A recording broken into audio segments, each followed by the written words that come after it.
to Not Your Average Glow. My name is Samantha. If you're new here, welcome. I'm so happy to have you. If you're not new here, welcome back. It's been an interesting week. I don't know what the universe, God is doing in my life, but I just get this this knowing, just this inner knowing that something is incredible, is in the process of manifesting in my life. This week and last week, I have been just inundated and just fed lesson after lesson after lesson that just goes together, flows together so beautifully. I've had, in this last 2 weeks, I've had 2 podcasts from Yes Theory. I was invited to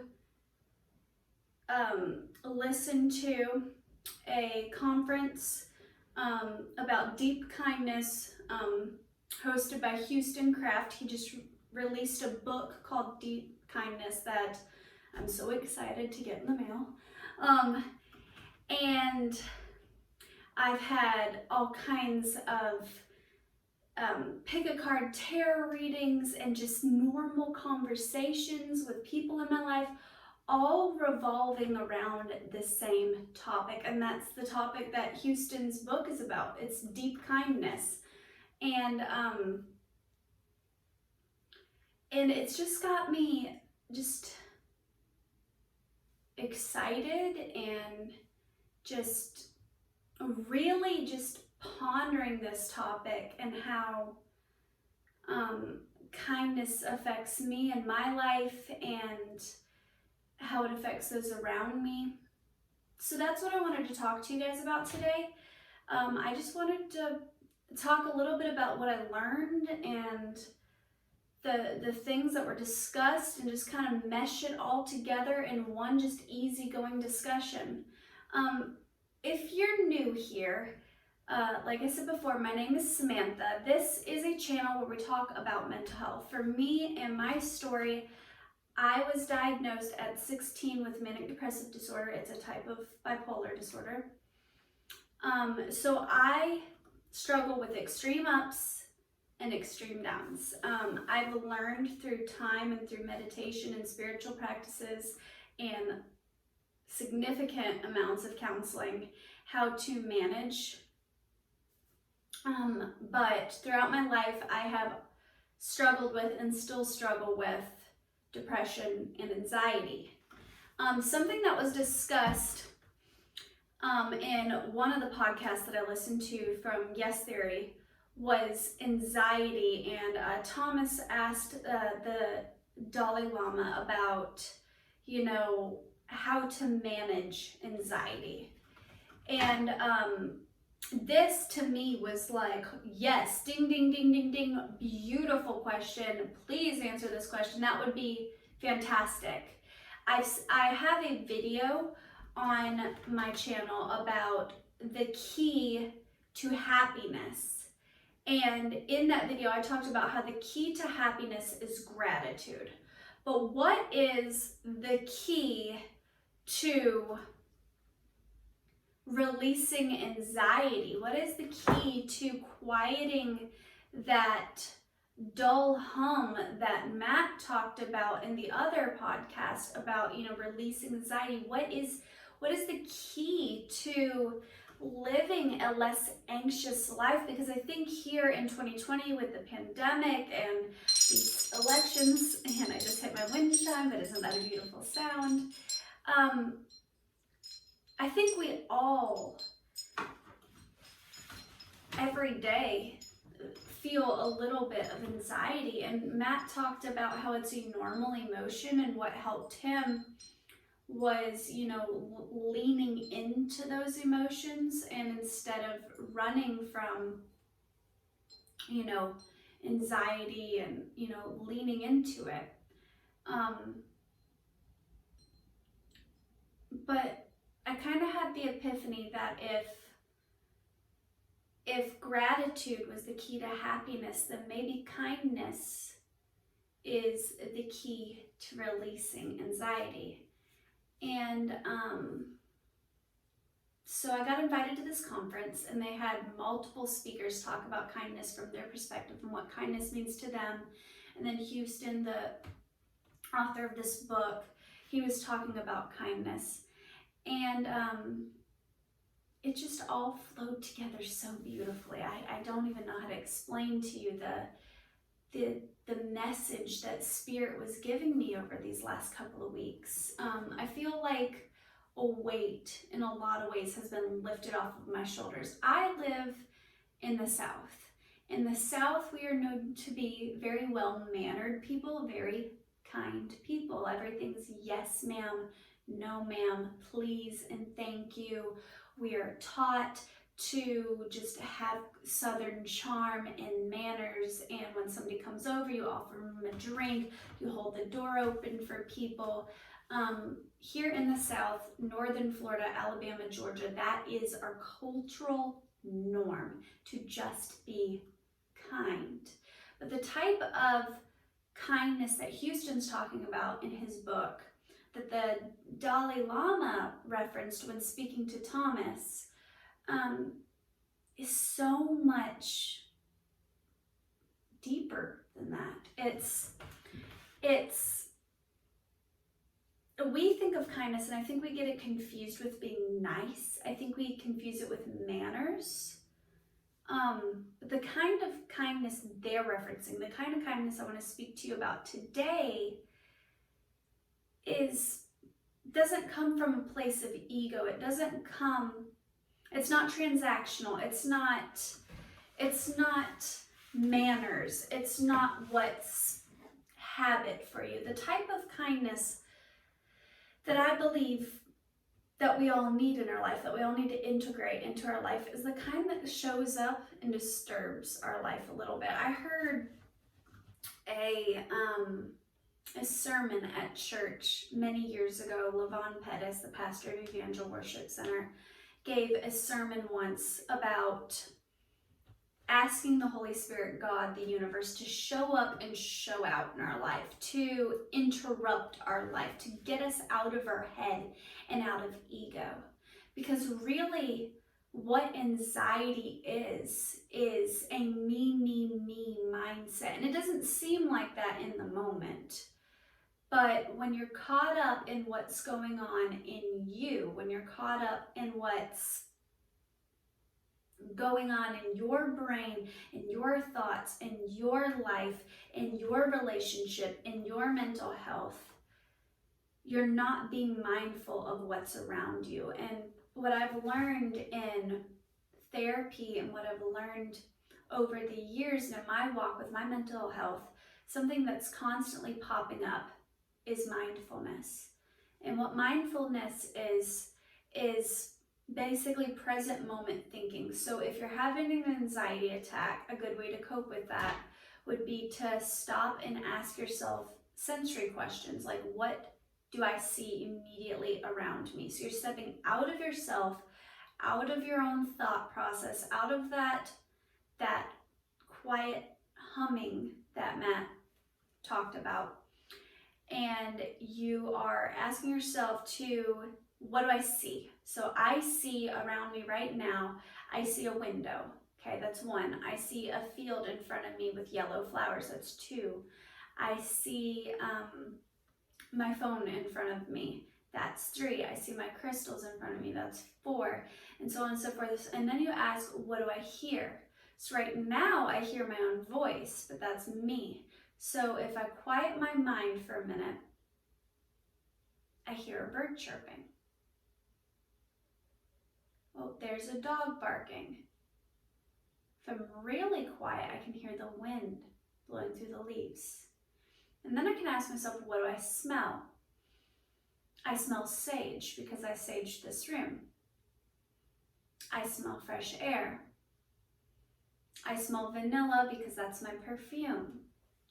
And when I get out of my brain and what's going on in my head and what's going on in my body and my heart racing and this, that, and the other, and I start noticing what's around me, and I get out of my ego, my mind starts to quiet, and now I'm open to receive.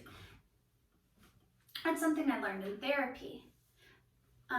But how kindness comes into play with this is when you practice gratitude and you practice kindness, you're no longer thinking about you, you're thinking about those around you.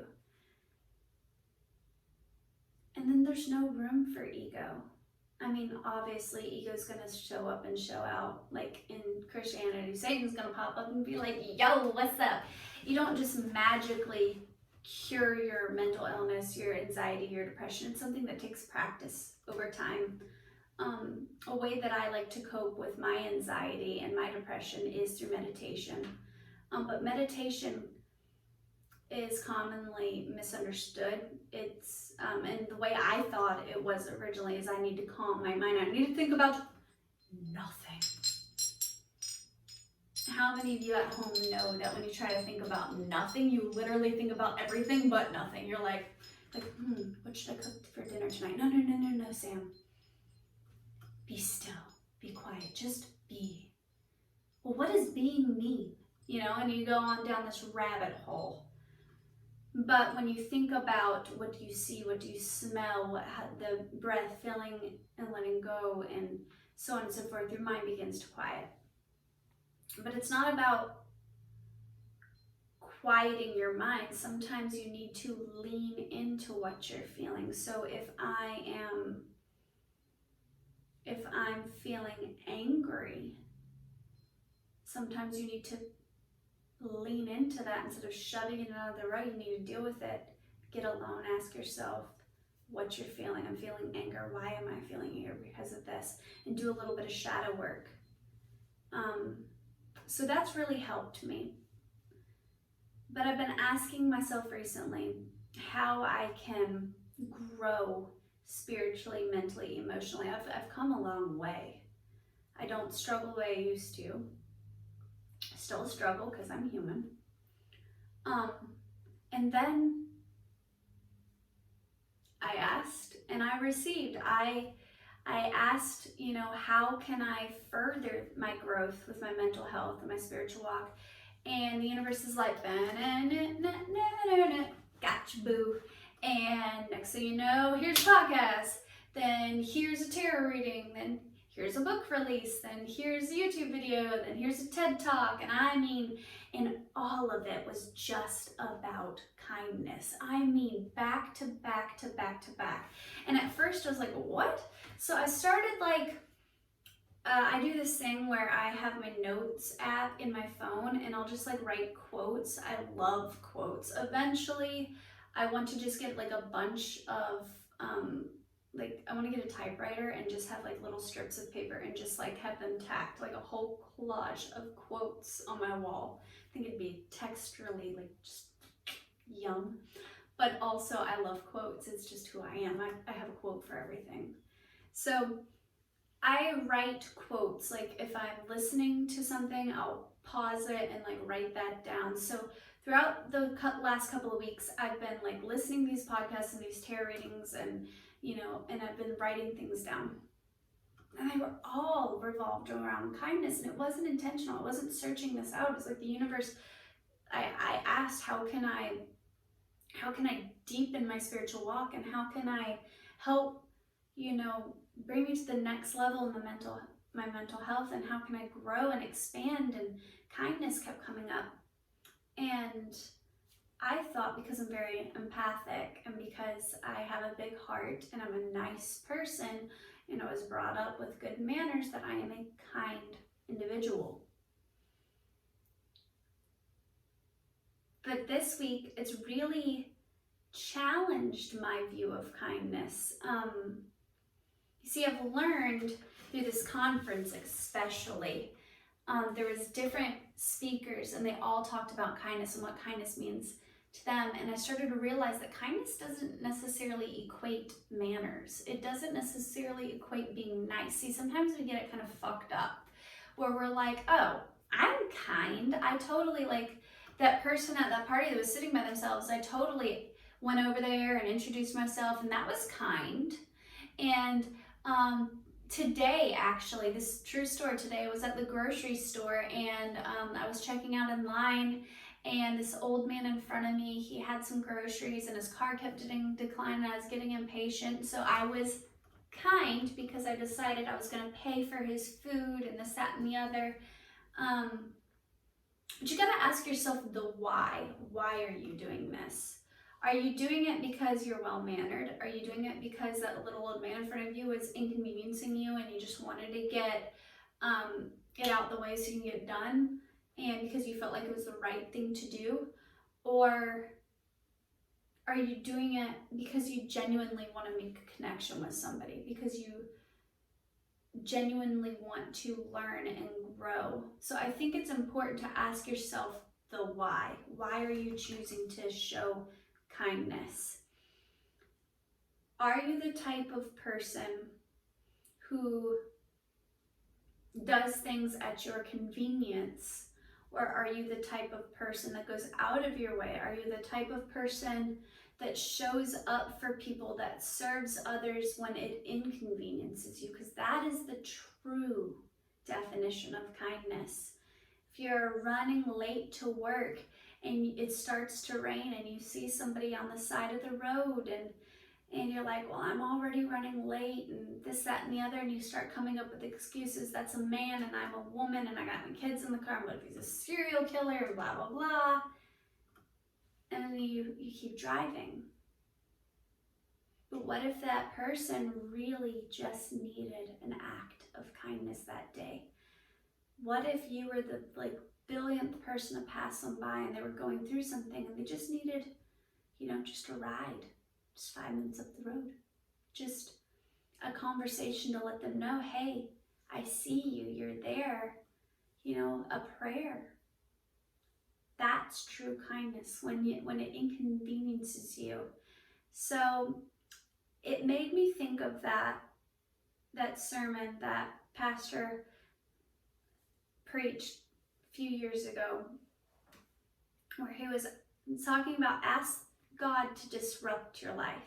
If you really want to know what it's like to live a spiritually aligned life, to be connected with God, the Holy Spirit, if you really want to know what it's like to be one with your higher self, ask the universe to interrupt your life, to inconvenience you, to challenge you, to be kind to others, to be loving to others, to serve when it's not convenient for you. So that's the walk that I'm on now. That's what I'm learning now, is to not just be a well-mannered person, to not just be a polite person or a nice person. See, kindness comes from a deeper place. It comes from within. It comes from a place of servitude. It comes from a place of loving others and being kind to yourself. What is your thought process like when you show grace and you show others kindness? Is it, yay, I did something good today, I checked off my list? Because if that's the answer, then that's not true kindness. That's tit for tat. That's transactional. What is your internal monologue like when your day ends? Are you showing kindness to yourself? Are you taking time for self-love and self-care? Because true kindness is so much deeper than just being polite. It's love. It's love at its highest form. And that's the kind of life that I want to live. That's the kind of life that I want to pour out onto the world. I want to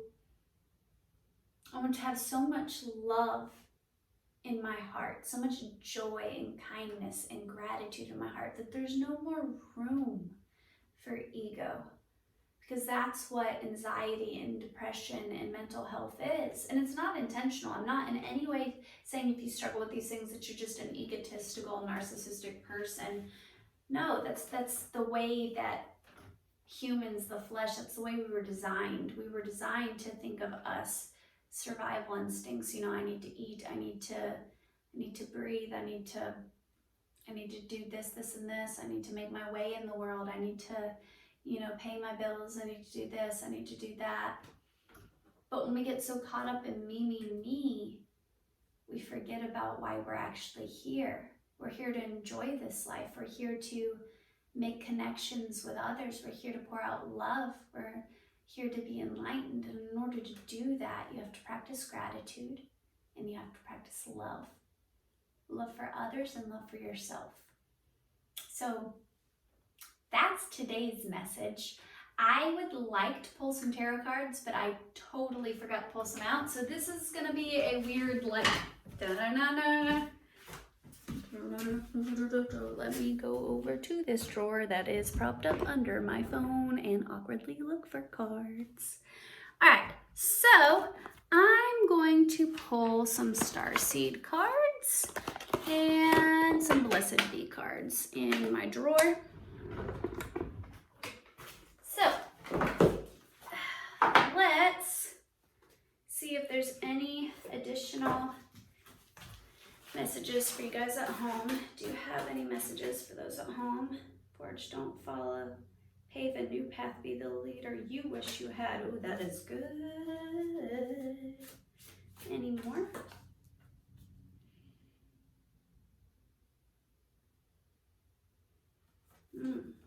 Okay, Earth School in reverse. Any more for the viewers at home? Do you have anything else? There's deep love, mother's milk, birth as a portal. Okay.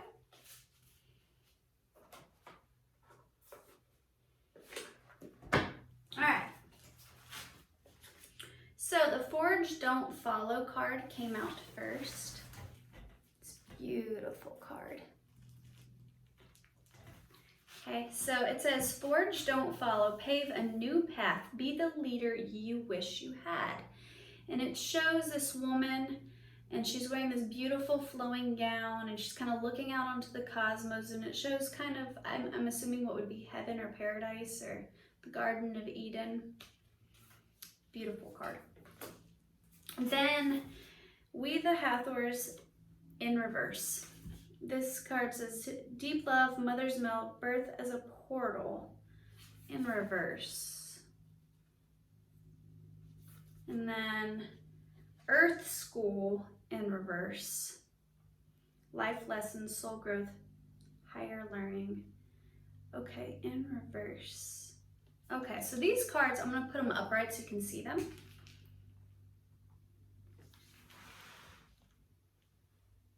Okay, so that's the Hathors. And then this is the Earth School. I love this deck. It's so beautiful. This is the Starseed Oracle deck. So what I'm getting from this is Forge Don't Follow, and then these two are in reverse. So the message that I'm getting is your spiritual path, your mental health path is going to be one that is not something that you can necessarily learn here on earth. It's not something that you're going to learn in a church or a school. Your spiritual path should be deeply personal to you. So the Forge Don't Follow is your spiritual walk is going to be different for you. You're going to create kind of like your own religion.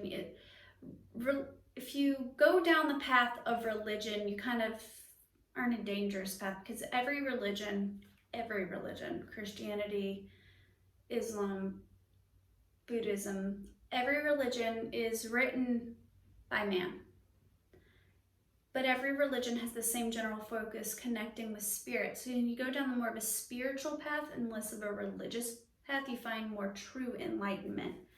So your spiritual walk needs to be one that We the Hathors, the Deep Love, Mother's Milk, that for some reason having all the Egyptian statues and stuff here and this card being out in reverse, it reminded me of church and religion for some reason. But with it being reverse, I'm getting this message of like disconnecting from what was taught to you possibly by your mother or your parents, what was taught to you in church, and creating a true connection to the divine, to God. A true, deeper connection with spirit than ever before. And the Earth School, the things you learn here on Earth, in society, in media, it kind of teaches you to be in ego, to be in self, to be exactly what we're talking about earlier, to be me minded. How can I get ahead? How can I pay my bills? How can I be successful? How can I be the prettiest, the best, the smartest, the whatever? And that is just steering you down a path of greater anxiety. I need to be as pretty, as successful, as smart. And that's just going down the hedonic treadmill. That's just going down this path of anxiety and depression. So the message, the advice that Spirit has for you at home is to create not a religion, but a spiritual practice that is personal to you, that helps you connect and align with Spirit, with God, your higher self, the divine, on a level that speaks to you as a person, that helps you to grow as a person. When you do that, what's the blessings that you have coming your way? When you implement kindness into your daily practice and you create a more personal life, blessings of peace after a battle, but in reverse, okay. That's a good message. Okay, I just got it. It took me a second. A blessing on your senses, give the world to you. Okay, but these are both in reverse. So there's a blessings on peace after a battle. And then there's blessings on your senses, but they're both in reverse. So they're both upside down, which to me means the opposite. Okay?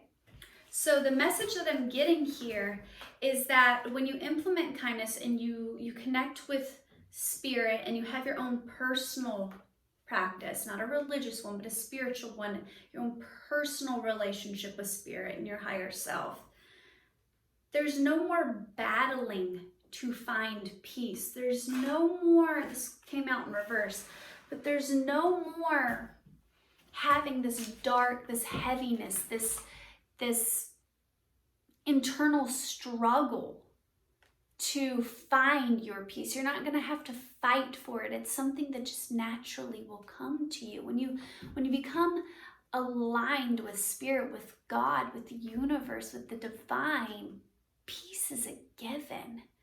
There's peace in releasing your internal struggles, just letting go and just trusting that the universe has you. When you get out of your ego and into that space of love and of gratitude and appreciation, you don't have to fight with it as much. It's not, I need to still my mind. It's not, I need to breathe. It just, you're held in your whole. And then blessing on your senses in reverse. So when you let go of me, I feel, I'm stressing, I need this, I smell, I taste, and you let go of that and you just be. It all just flows naturally and beautifully. That's the message I have for you. If you'd like to book a personal reading with me, hit me up on my Facebook page. It's Not Your Average Tarot, and you can message me there. And I hope you have a beautiful and a wonderful day. Bye.